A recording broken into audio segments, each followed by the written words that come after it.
Sekarang ke masalah hasilnya nih. Bagaimana dengan hasilnya? Apakah berbeda kalau mengamalkan sholawat secara biasa dengan secara istimewa? Nah, di sini teman-teman, kalau yang kalian maksud itu adalah hasil dari terkabulnya doa, itu Assalamualaikum warahmatullahi wabarakatuh. Halo semuanya, jumpa lagi di DN Sutari. Di video kali ini, aku ingin share ke teman-teman tentang perbedaan antara mengamalkan sholawat secara istimewa versi dari pengalamanku dengan mengamalkan sholawat secara biasa. Karena masih banyak teman-teman yang bertanya, terutamanya waktu aku live di Instagram ya, masih sering dapat pertanyaan, boleh nggak mengamalkan sholawat sambil naik motor, sambil scrolling sosial media, atau juga mengamalkan sholawat disambi dengan momong anak gitu ya, sambil beraktivitas lah intinya.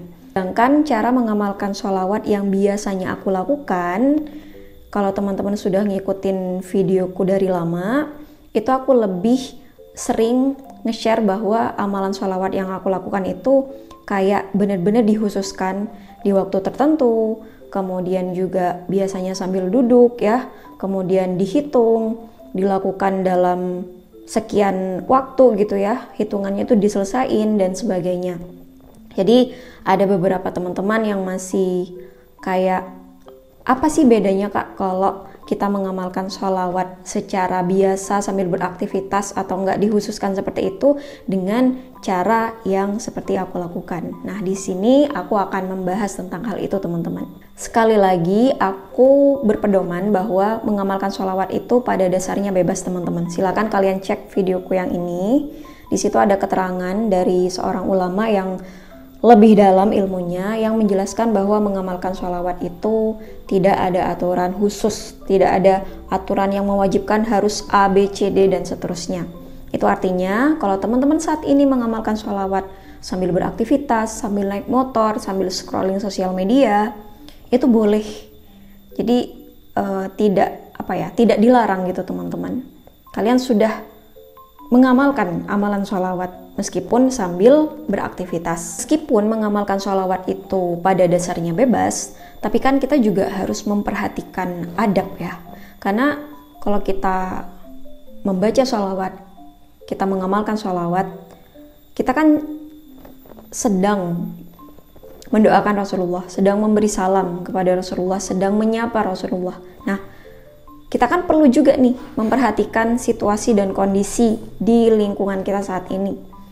Ya contohnya aja kalau teman-teman mau ngamalkan sholawatnya di toilet, itu kan tidak etis gitu, nggak wajar, nggak beradab ya kan. Masa kita mau nyebut-nyebut Rasulullah, memberi salam kepada Rasulullah, mendoakan Rasulullah di tempat yang seperti itu.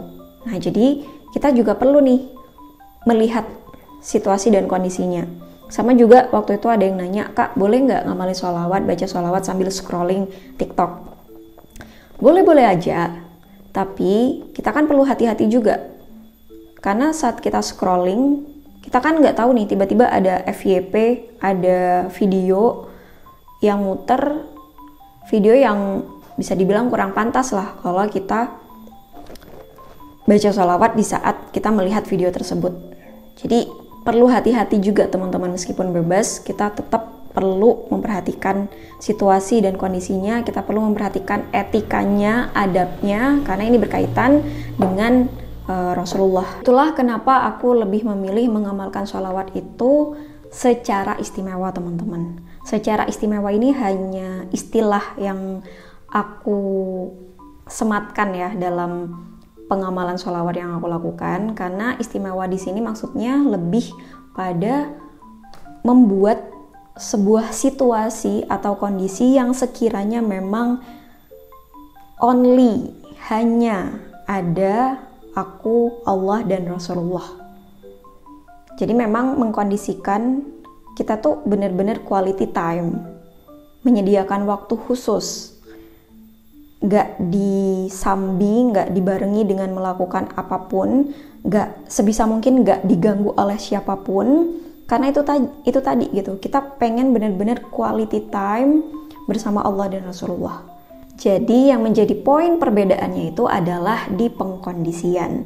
Mengamalkan sholawat secara istimewa itu memang sengaja dibuat situasi dan kondisinya itu benar-benar istimewa hanya untuk Allah dan Rasulullah. Sebisa mungkin nggak diganggu oleh apapun, siapapun. Cari tempat yang nyaman, yang benar-benar beruzlah, menyendiri ya. Dan ini juga buat aku sendiri bagian dari meditasi yang aku lakukan. Teman-teman sering nanya juga, Kak, melakukan meditasi nggak? Ya buat aku, mengamalkan sholawat secara istimewa itu adalah bagian dari meditasi yang aku lakukan. Nah sekarang ke masalah hasilnya nih. Bagaimana dengan hasilnya? Apakah berbeda kalau mengamalkan sholawat secara biasa dengan secara istimewa?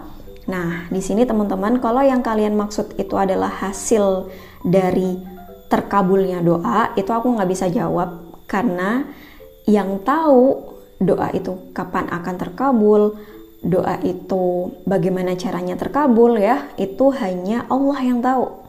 Jadi untuk masalah pengabulan, apakah berpengaruh atau tidak, ya terserah Allah ya kan. Karena Allah yang menentukan nih, Allah yang lebih tahu kualitas amalan kita seperti apa. Yang menjadi penilai sejatinya adalah Allah gitu. Nah di sini yang aku rasakan dari perbedaan hasilnya itu adalah lebih ke diri aku, dari kayak batin, kemudian spiritual ya, yang aku rasakan. Karena mengamalkan sholawat secara istimewa itu kan butuh effort, butuh usaha. Kita dilatih untuk sabar untuk menahan rasa ngantuk, sabar untuk menghadapi ego kita sendiri, melawan rasa capek, rasa malas terutamanya, rasa untuk menunda-nunda. Nah, kalau kita mengamalkan sholawat secara istimewa, itu kita dilatih untuk bisa menghadapi situasi kayak gitu teman-teman. Ya, gak jarang aku dapat pengalaman dari teman-teman, pertama kali ngamalin sholawat istimewa, secara istimewa dengan jumlah yang banyak, itu ada yang mengantuk, ya kan? Ada yang kayak berat gitu, bahkan ada yang pusing, kepalanya pening. Nah itu bagian dari challenge-nya memang. Nah itu dampaknya, kalau yang dari pengalamanku sendiri, hasilnya adalah kita jadi dilatih untuk sabar. Secara dari waktu ke waktu, itu ngefek gitu ke batin kita. Aku pun pernah mengamalkan sholawat itu sambil motoran ya teman-teman, sambil motoran. Terus setelah selesai berdoa, ya Allah kabulkanlah doaku yang ini gitu. Karena aku memang lagi ada sesuatu saat itu teman-teman. Nah alhamdulillah nggak nyampe beberapa jam dikabulin. Padahal itu mengamalkan sholawatnya sambil beraktivitas lah ya, sambil kita motoran, bukan dalam kondisi yang benar-benar istimewa. Jadi ada pengalaman juga yang dikabulkan meskipun mengamalkannya tidak secara istimewa seperti yang aku biasanya lakuin.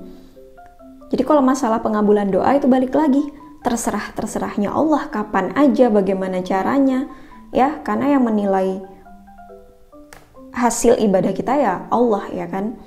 Cuman balik lagi kalau tentang perubahan ke kitanya sendiri, itu aku ngefek banget sih teman-teman. Ngelatih sabar, ngelatih untuk bisa menahan rasa kayak meledak-ledak. Dulu aku kayak gampang emosional gitu ya, gampang marah, gampang terpancing, gampang sakit hati atau apa gitu. Nah itu mulai mereda nih teman-teman. Insya Allah aku rasain dari efeknya mengamalkan sholawat secara istimewa.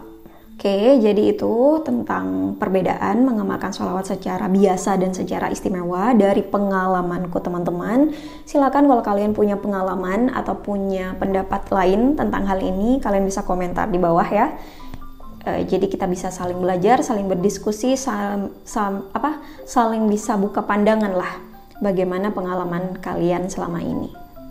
Mungkin itu yang bisa aku sampaikan di video kali ini teman-teman. Semoga bermanfaat. Dan sampai jumpa lagi di video-video yang selanjutnya. Insya Allah. Wassalamualaikum warahmatullahi wabarakatuh. Bye-bye.